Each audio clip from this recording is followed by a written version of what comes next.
if it's owned by a bunch of chads, even if you are a good grower working for them, the odds that they're going to let you figure out how to run a strain 10 weeks that does yield enough to make it make sense in the business, they're not, the top brass isn't going to let you do it because they don't understand cultivation, and what makes sense to them is having a schedule like the place is a factory. Well, they want it to be like any other business because most of the time they're coming in from another sector. You know what I mean? They don't actually understand. I mean, they understand supply and demand is the same as any other business, but this business, there's so many other factors and so many little niche markets and stuff like that that it's like, I mean, I guess it's like wine or something else. Like you said, there's some people who just want to get hammered. Yeah. You know? And they're happy just going to the liquor store and picking up a 12-pack or whatever. There's other people who geek out on, oh, this year, this was a good year, you know what I mean? That's right. And I really think that there would be a huge space for somebody who did come in and just try to corner that, like, we don't run any of these typical 8-week strains that everybody else is running. You know what I mean? We only run shit that I mean, if you catered more towards those types of varieties, you would essentially have stuff that other people could have, but you would corner the market on that exact thing. And it's not due to exclusivity. It's not something special that you developed that you're hoarding. It's something that's available to everybody else, but they just don't want to put in the time, the risk, the R&D to actually make it worthwhile. Exactly. But I really think but that the customer gonna wants that. Yeah, well, the demand is there. It's like we've talked about before, where the markets within the state are not quite big enough to justify that business. It's just your state's big enough for like a 10 or 20 lighter hum grow. But that's just one state. Like if you can sell 20 lights worth of your like heady hash or heady weed or whatever it is that you're growing in your state right now, and you have your own little brand, even with legal weed knocking on your door and your customers are still loyal, it's likely that you'd be able to sell that many lights worth of product in every state. So if you can grow 20 lights and sell it all in, let's say, California, well, you could, or let's say a harder state like Colorado. Let's say if you can grow 20 lights worth of weed in Colorado and sell it all, and your customers are happy at the price that you like, a good price that's profitable, it's more than likely when legalization happens that there's 50 other states with that would want to buy the same amount, 20 lights worth. So 50, you need 1,000 lights now.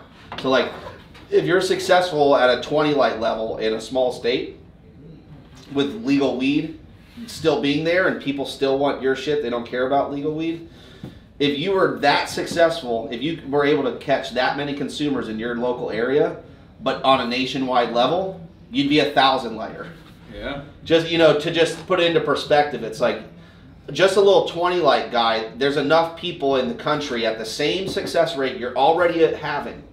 There's enough people, if you can access them around the country, that your 20 lights is actually 1,000 lights worth of demand, which is pretty impressive.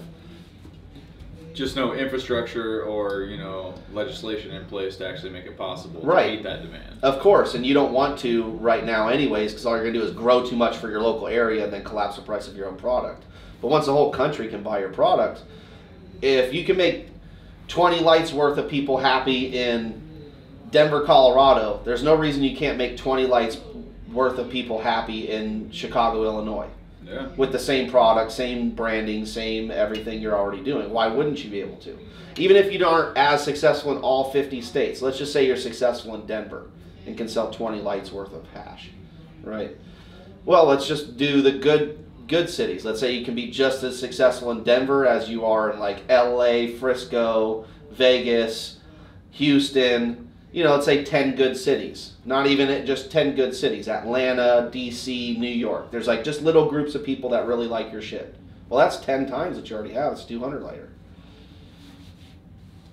And that's a pretty good business if you're getting the prices that you want and customers are happy. And because there's nobody else doing it, we're talking about growing these more exotic, longer flowering strains. Or just stuff you hunted yourself. It could be fast flowering but unique. Yeah. And you're the only one that has it, or nobody else likes growing it. Like I always say this, and now today is Skittles, the actually really well grown, just straight Skittles, still commands a really high price, like a pound of it, because it's so hard to grow. No one wants to grow it. Yeah. So even just a widely available variety, even if it's really good and you just grow it really good and focus your grow on that, You could probably be the guy that sells $3,000 pounds of Skittles of the original clone that everybody has, simply because no one else wants to do that, and you are. It doesn't even need to be unique to you, and it doesn't need to be long flowering or more expensive. Skittles finishes in 8 weeks. It's just hard to grow. Yeah. So it's like anything that makes a strain prohibitively expensive or difficult to produce, anybody that wants to dial in their grow can be the new king of that silo of cannabis sales. Yeah. Of branded strain cannabis sales, let's call it. You don't, yeah. And it goes back to what you were saying before, like dialing in all the different aspects for that one variety. Back in the day, people used to do that, and so I think that's why batches used to be so important. You remember that batch last month? It was so good. Yeah. It's because someone was dialing it in. Yeah. But I think also it's like not having that, it just makes it to where it just feels like the overall progression is just slowed. It's artificial to how it would actually be if it were different. You know what I mean? Like we should be coming out with 5 or 6 totally crazy new strains that are not like everything else every year. You know what I mean? And they should be like making their way into the market quickly and gain popularity quickly. You know what I mean? Like there's so much out there available and so many things that are untapped into that it shouldn't just be a market that's like 70% gelato in California. You know well, what it's I mean? just the main reason is because the types of cannabis businesses that would be successful on a nationwide scale is like this wide. But the type that'll be successful on a statewide level with overproduction the way it is like this narrow. There's hardly any business models that really work. They've compressed everything that would be successful into a very narrow window of what will actually work in a market like that. And so people just have good ideas that are outside of this narrow window, but it doesn't work. So like even if you set up 200 lights in California, but you don't have anything unique to sell and whatever, you're going to end up growing 3 pound a light gelato too, because you definitely can't afford to grow 1.5 pound a light something else that doesn't sell in the black market. You see what I'm saying? It's like none of what's successful in California is really even based on what the consumers in California want. Yeah. It's based more on what the trappers and everybody will move through. And so at the end of the day, like the consumer's barely getting catered to at all. It's really the middlemen that are all getting catered to because everybody has more production than their actual consumers want from them.